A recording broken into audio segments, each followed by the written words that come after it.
اس کی تین کیفیات ہو سکتی ہیں. کیوں اللہ کی طرف سے یہ چیزیں آتی ہیں؟ سب سے پہلی شے ہے، اب وہ جو آیات میں نے سنائی تھی وہ سن لیجیے پہلے ترجمہ. سورہ تغابن میں فرمایا ما صاب من مصیبت الا باذن اللہ. دیکھو کوئی مصیبت تم پر نہیں آ سکتی، نہیں آتی مگر اللہ کے اذن سے. ومن یؤمن باللہ، اور جو شخص اللہ پر ایمان رکھتا ہو یہدی قلبہ، اللہ اس کے دل کو ہدایت دے دیتا ہے، اس کے دل کو سکون عطا کر دیتا ہے.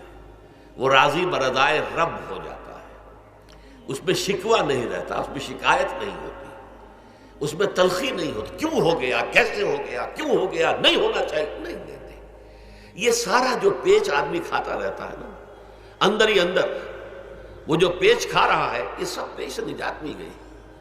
برو کشید سے پیچا کہ ہست بود مرا، چے اقدہا کے مقام رضا کشود مرا. یہ پیچ کھانا جو ہے، پیچا کے ہست بود، اس سے اللہ تعالیٰ نے مجھے نجات دے دی ہے مقام رضا کے ذریعے سے.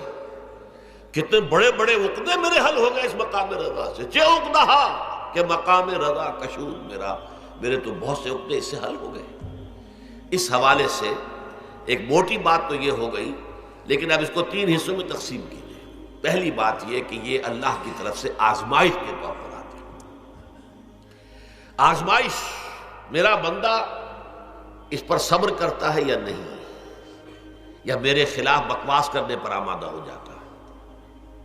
اللہ تو ایسا ہے، اللہ نے تو ہم پر کبھی کرم کیا ہی نہیں ہے، اللہ تو ظالم ہے، معاذ اللہ معاذ اللہ معاذ اللہ. کہیں ایسا تو نہیں، میرا بندہ جو ہے تکلیف کو جھیلتا ہے میری وجہ سے، یہ سمجھ کے کہ اللہ کی طرف سے آئی. یہ سب جو ہے یہ بہت بڑی کامیابی ہے اگر انسان کو حاصل ہو جائے. اور اس صبر کے نتیجے میں دو اور باتیں پیدا ہوتی ہیں. یہ مضامین علیحدہ علیحدہ دروس کے اندر آتے رہے ہیں، لیکن آج ایک نئے عنوان کے تحت جمع ہو کر آ رہے ہیں. پہلی بات یہ ہوتی ہے کہ یہ امتحان کا نتیجہ کیا نکلتا ہے کہ آپ نے ایک امتحان پاس کیا تو آپ کے اگلے درجے میں ترقی ہو جاتی ہے. 5ویں کا امتحان پاس کر لیا نا تو 6ٹھی میں جائیں گے. اب 6ٹھی کا امتحان پاس کریں گے تو 7ویں میں جائیں گے. 7ویں کا پاس کریں گے تو 8ویں میں. درجہ بدرجہ انسان کی دینی، ایمانی اور روحانی ترقی کا ذریعہ یہ آزمائش ہوتی ہے.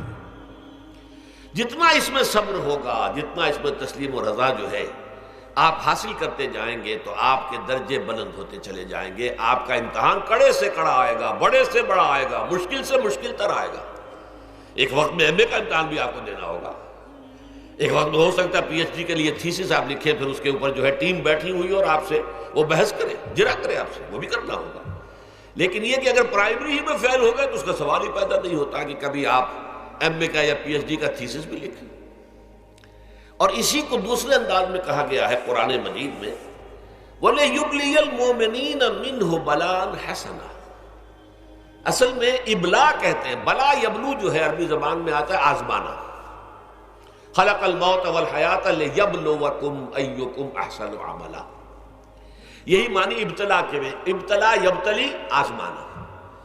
ابلا یبلی جو آتا ہے باب افعال سے، اس میں آتا ہے کسی کو کسی تکلیف میں ڈال کر اس کو نکھارنا، کہ اس کا جوہر نکھر جائے، اس کے اندر جو خیر ہے وہ اور چمک جائے، لوگوں کو بھی معلوم ہو جائے کہ یہ شخص اس مقام کا اہل ہے، اس کے اندر یہ صلاحیت ہے، اس میں یہ قوت موجود ہے. تو یہ گویا کہ اہل ایمان کی صلاحیتوں کو نکھارنے کے لیے اور ان کے درجات کی ترقی کے لیے بھی اللہ تعالیٰ دنیا کے اندر یہ مصیبتیں اور امتحانات جو ہیں آزمائش کے حوالے سے افراد پر بھی اجتماعی طور پر بھی لاتا ہے. اور ایک اس کا اور بھی ہے، اہل ایمان پر اس طرح کے ابتلاء و آزمائش کی ایک نوعیت اور بھی ہے، اور وہ یہ ہے کہ جو بھی آپ سے غیر ارادی طور پر یا یہ کہ آپ نے کوئی گناہ ارادی طور پر بھی کر لیا، اللہ تعالیٰ اس کی سزا اسی دنیا میں دے کر آخرت کی سزا سے محفوظ کر دیتا. گویا کہ اس سے بڑا خیر کیا ہوگا؟ یہاں کی سزا کیا ہے؟ جھیل لی آپ نے، بخار آ گیا، ٹانگ ٹوٹ گئی، چلیے 3 مہینے آپ بستر پر پڑے رہے نا، اور کیا ہوا؟ کچھ نہیں. لیکن یہ کہ آخرت کی سزا ملتی ہے بہت عظیم ہوتی ہے. لہذا کفارہ بناتا ہے اللہ تعالیٰ گناہ، ان جو بھی گناہ ہو گئے ہیں، غلطیاں ہو گئی ہیں، ان کا کفارہ اللہ تعالیٰ بندہ مومن کے لیے، حضور کی ایک حدیث ہے، اس کا متن مجھے اس وقت یاد نہیں ہے، کہ مومن کا معاملہ عجیب ہے، اسے کوئی تکلیف پہنچتی ہے صبر کرتا ہے، وہ اس کے گناہوں کا کفارہ بن جاتا ہے، اور اگر کوئی خوبی ملتی ہے تو اللہ تعالیٰ کا شکر ادا کرتا ہے، اس کے درجات بلند ہو جاتے ہیں۔ تو یہ معاملہ جو ہے اللہ تعالیٰ کی طرف سے بندہ مومن کے حق میں خیر، کہ در حقیقت اس کے ان گناہوں کی پاداش کہ جو اس نے یہاں کر لیے ہیں یہی دنیا میں دے کر دھو دیا جائے، پاک کر دیا جائے۔ جیسے آپ کو معلوم ہے دھوبی جو ہے کپڑے کو بھٹی میں چڑھاتا ہے، گرم پانی میں ڈالتا ہے کہ ڈالتا ہے تاکہ اس کا میل نکلے، اس کے آگے پٹکتا بھی ہے ذرا اس کو تاکہ وہ میل اچھی طرح چھٹ جائے اس سے۔ اسی طرح اگر دنیا میں ہمارے میل چھٹ جائیں، دنیا میں اگر ہمارے گناہ دھل جائیں تو یہ بڑے نفع کا سودا ہے، بڑے نفع کا سودا ہے، بڑے نفع کا سودا ہے۔ اس اعتبار سے آپ غور کیجئے کہ اگر یہ حقائق ہمارے سامنے رہے تو کیا کوئی تکلیف دنیا کی ہمیں بھاری محسوس ہوگی؟